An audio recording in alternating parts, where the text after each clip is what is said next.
नमस्ते दोस्तों। आज हम बात करेंगे न्यूयॉर्क की मेट्रो ट्रेन में भारतीय युवक और लुटारू के साथ बनी घटना पे।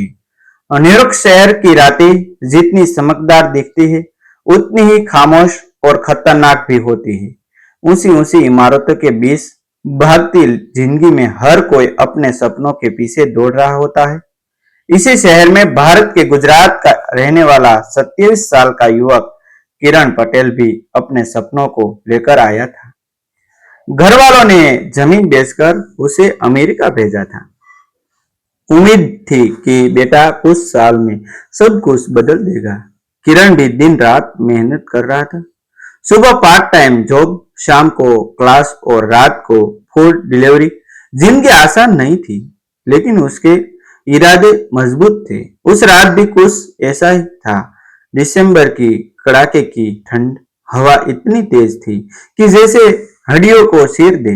रात के करीब 11 बज रहे थे। किरण मैनहट्टन से अपना काम खत्म करके ब्रुकलिन जाने के लिए न्यूयॉर्क मेट्रो में बैठा।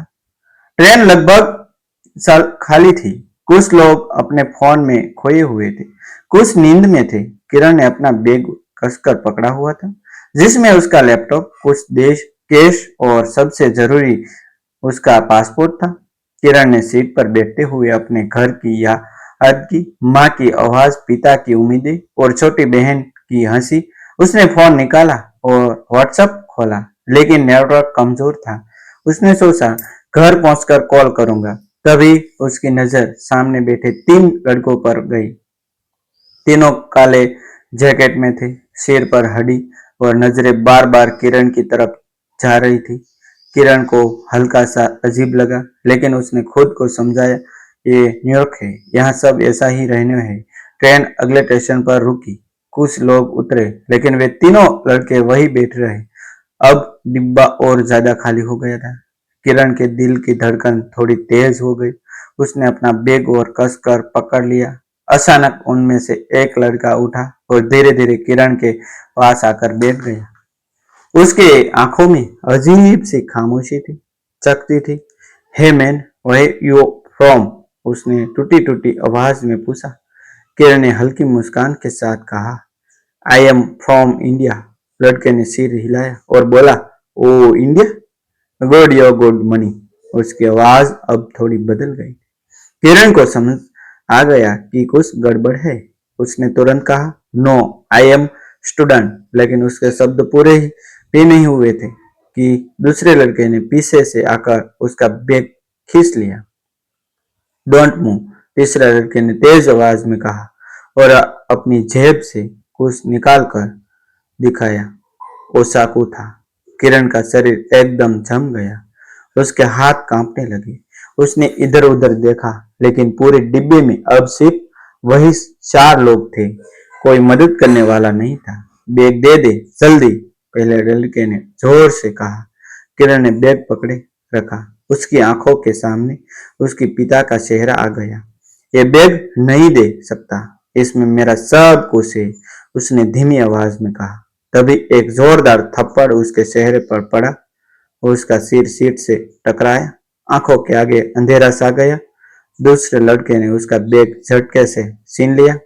तीसरे ने उसके जेब टंटोलनी शुरू कर दी। फोन भी दे दी, उसने कहा। किरण ने विरोध करने की कोशिश की, लेकिन चाकू की चमक ने उसे रोक दिया। उसने कांपते हाथों से अपना फोन भी दे दिया। ट्रेन अचानक अगले स्टेशन पर धीमी हुई। जैसे ही दरवाजे खुले, 3 लड़के भागते हुए बाहर निकल गए। सब कुछ सिर्फ 2 मिनट में खत्म हो गया था। किरण वहीं बैठा रहा। उसका चेहरा सुन्न था, आंखों में आंसू थे और दिल में डर। उसके पास अब कुछ भी नहीं था, ना पैसा, ना फोन, ना पासपोर्ट। वो एक अजनबी शहर में पूरी तरह अकेला था। ट्रेन आगे बढ़ गई। किरण धीरे धीरे उठकर दरवाजे के पास गया। उसका सिर घूम रहा था। उसने खुद को संभालने की कोशिश की। अगले स्टेशन पर उतरते ही वो प्लेटफॉर्म पर बैठ गया। ठंडी हवा उसके जख्मों को और सुभा रही थी। कुछ मिनट बाद एक बुजुर्ग आदमी उसके पास आया और पूछा, आर यू ओके? किरण ने सिर हिलाया, लेकिन उसकी आवाज नहीं निकल रही थी। आदमी ने तुरंत पुलिस को कॉल किया। थोड़ी देर में पुलिस आई।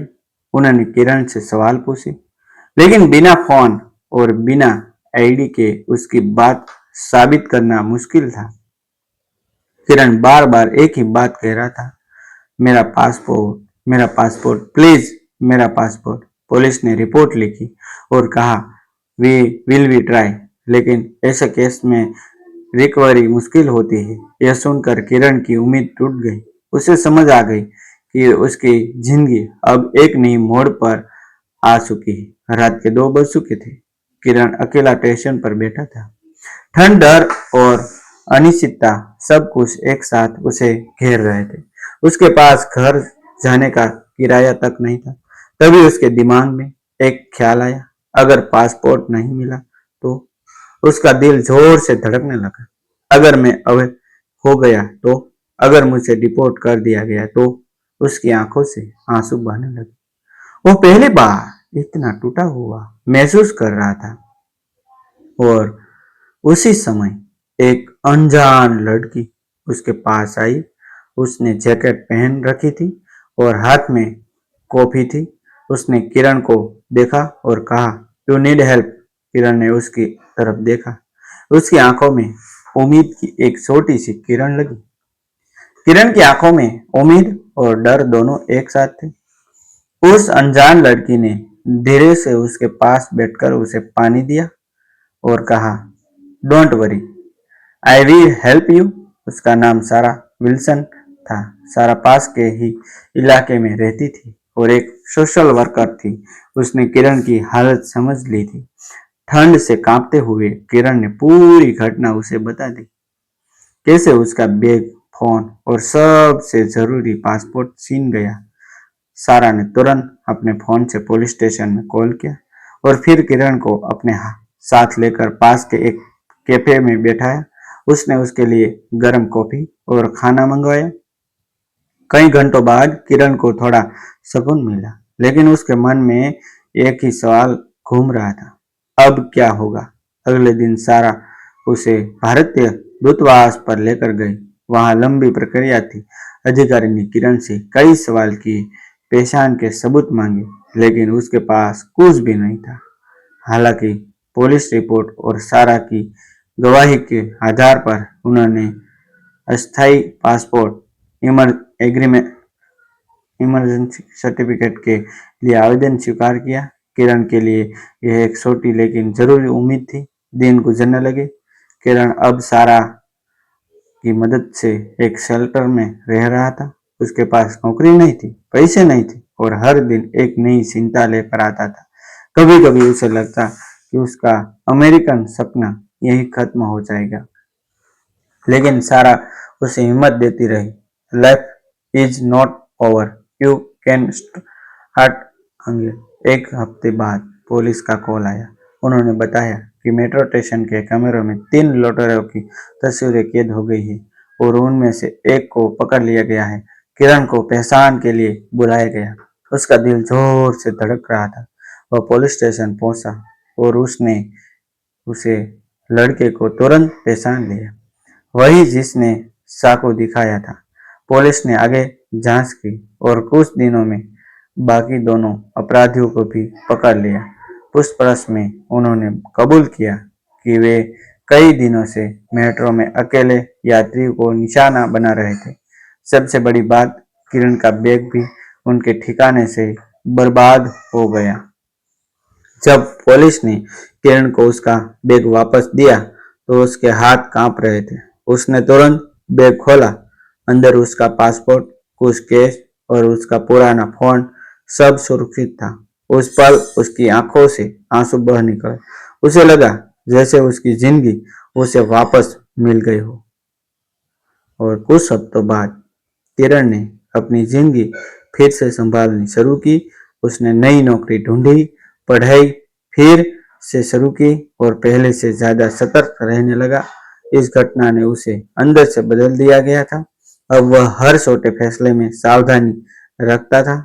एक दिन उसने सारा को धन्यवाद कहते हुए कहा, अगर उस रात आप नहीं मिलती तो शायद मैं सब कुछ हार जाता। सारा मुस्कुराई और बोली, कभी कभी अजनबी से ही भगवान बनकर आते हैं। किरण ने अपने माता पिता को कॉल किया और पहली बार पूरी सच्चाई बताई। फोन के उस पार माँ रो रही थी, लेकिन इस बार राहत के आंसू थे। न्यूयॉर्क की वही मेट्रो अब भी दौड़ रही थी, भीड़ वही थी, शहर वही था, लेकिन किरण अब पहले जैसा नहीं था। उसने एक बड़ी सच्चाई सीख ली थी। विदेश में सपने जितने बड़े होते हैं, खतरे भी उतने ही बड़े होते हैं, और कभी कभी एक पल की घटना पूरी जिंदगी बदल देती है। डिस्क्लेमर: यह कहानी वास्तविक घटनाओं से प्रेरित एक काल्पनिक प्रस्तुति है। इसमें दर्शाए गए पात्र, नाम, स्थान और घटनाएं केवल कहानी को प्रभावित बनाने के उद्देश्य से बदले गए हैं। किसी भी व्यक्ति या घटना से समानता मात्र सहयोग मानी जाएगी। थैंक यू दोस्तों, फिर मिलते हैं एक नई वीडियो के साथ, एक नई स्टोरी के साथ।